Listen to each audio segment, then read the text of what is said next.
What's up, YouTube? Black Ass here with another video presentation. Just a short video today, man.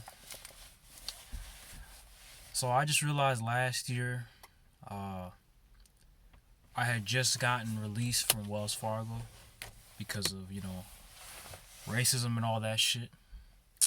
And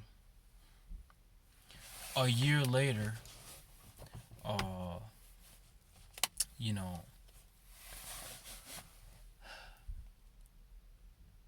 my life since then has,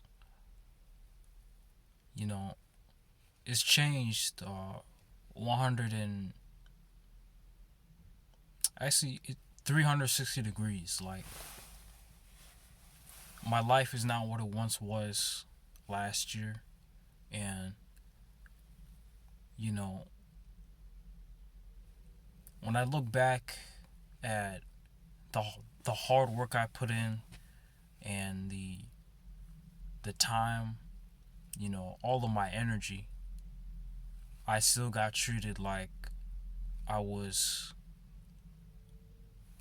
just an outside person.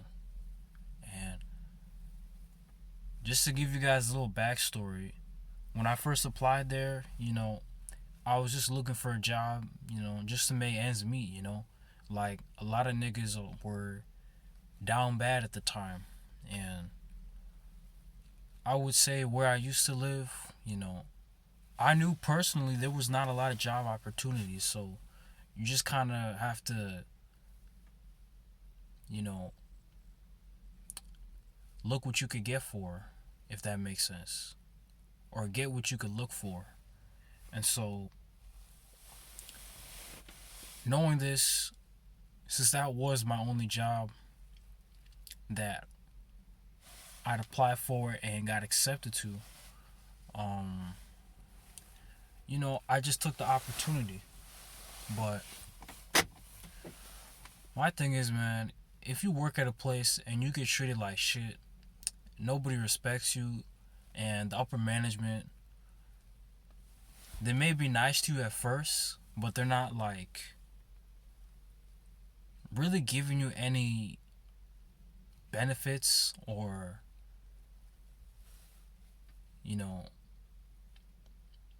they might be on to you.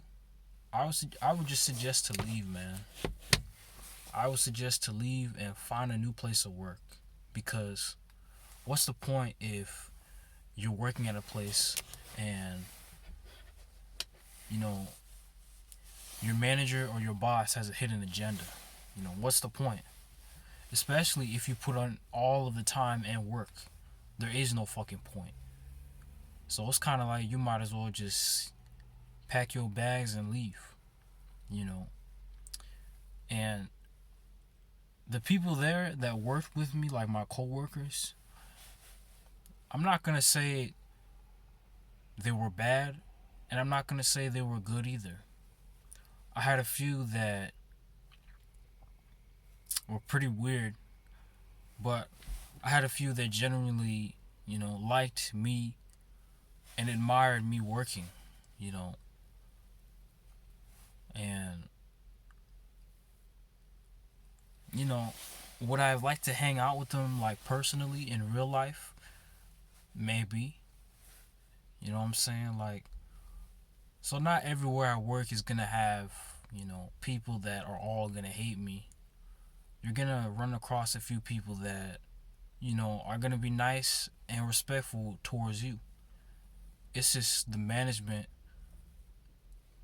and it took me a while to realize this. The management and my boss had a hidden agenda. Even when I signed the paperwork, there was something in my gut that told me, is it really worth the $15-16 working here? And I could just tell, even from when I filled out the application, that my boss at the time was really skeptical, like thinking I could not fill out a job application, thinking I can only do so much to where I needed some type of help or whatever the fuck. And you know, racism is everywhere. This is not something new. It's something I grew up with, and it's something that you can't run away from. There are some places in the United States here where it's moderate, and other places where it's severe. You know, that's why I had to move to a whole different location. You know, it was so bad over there, I had to leave and move not 1 but 2 hours away so that nobody knew who I was personally and nobody could track me the fuck down. That's the real reason why I moved here. And that's the real reason why, looking back a year ago, I say, and I still say this with a passion, fuck Wells Fargo and fuck Brett Weaver.